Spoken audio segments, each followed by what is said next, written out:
Hello everyone, my name is Manish Sethi. I hope you all are staying healthy. Today we are going to talk about functions, properties and evolution of money. First of all, we will see functions of money.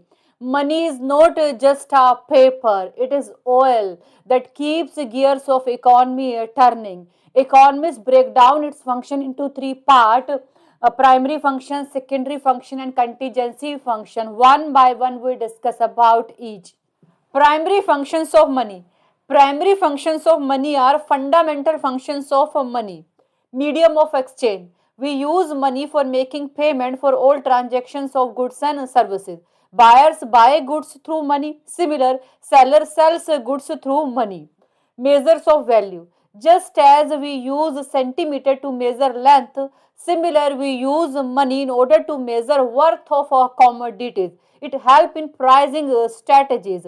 For example, price of a bread is 10 rupees, but price of olive oil is 1000 rupees. With this price tag, you can easily know olive oil is 100x more valuable as compared to bread.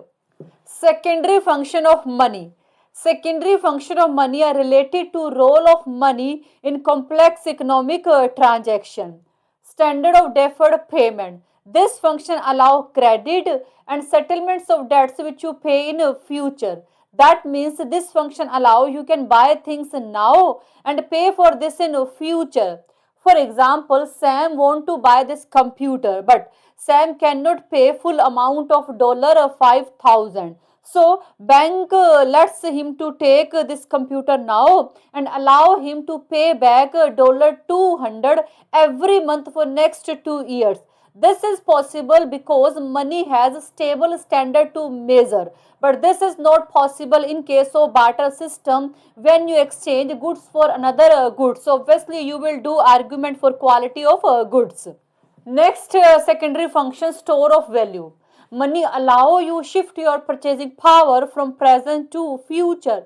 For example, you sell your house today, obviously you will receive so much money, but you don't want to spend whole money now. So you will keep this money in bank, and after 10 years you will see your money will remain as it is, it will not spoil. But this is not possible in case of goods.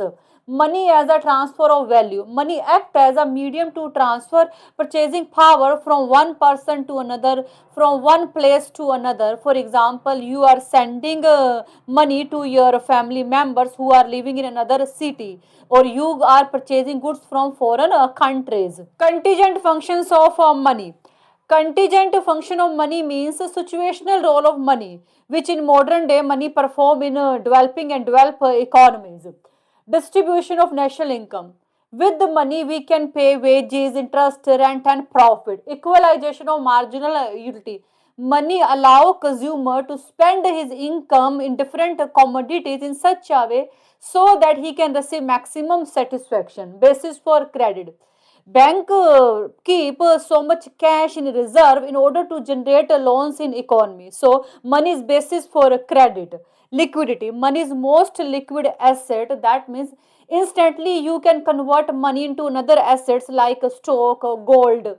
Properties of money. Durability. Money should not break. Money should not spoil. For example, today you keep 20 rupees note and forget it. Whenever you see it will look exactly same.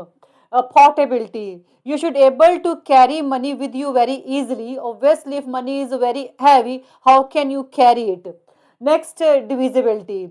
You should able to divide money into smaller pieces.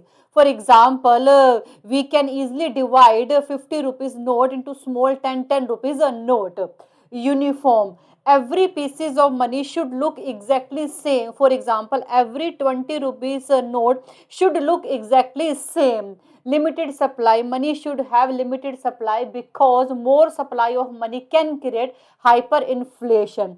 Acceptable. Everyone should accept money in exchange. For example, it should not like this: grocery shopkeeper accepting 100 rupees note, but furniture shopkeeper is not accepting 100 rupees note. Evolution of money. Evolution of money means journey of money from barter system to digital system. Barter system. Before money existed, People exchange goods for other goods. For example, farmers exchange rice for firewood. Next stage, commodity money. In order to make trade easy, people start using a commodity which everyone valued. For example, in village, everyone think salt is very valuable. That's why even if a shopkeeper currently doesn't need salt, but still he accepts salt for cloth because he knows in future he can buy anything from this salt. Next is metallic money, coins. After that, people start using coins like gold, silver, metal. And these coins was durable and easy to carry and could divide it into small pieces. Paper money. Carry bag full of gold coins is dangerous and inconvenient. That's why people start using paper money.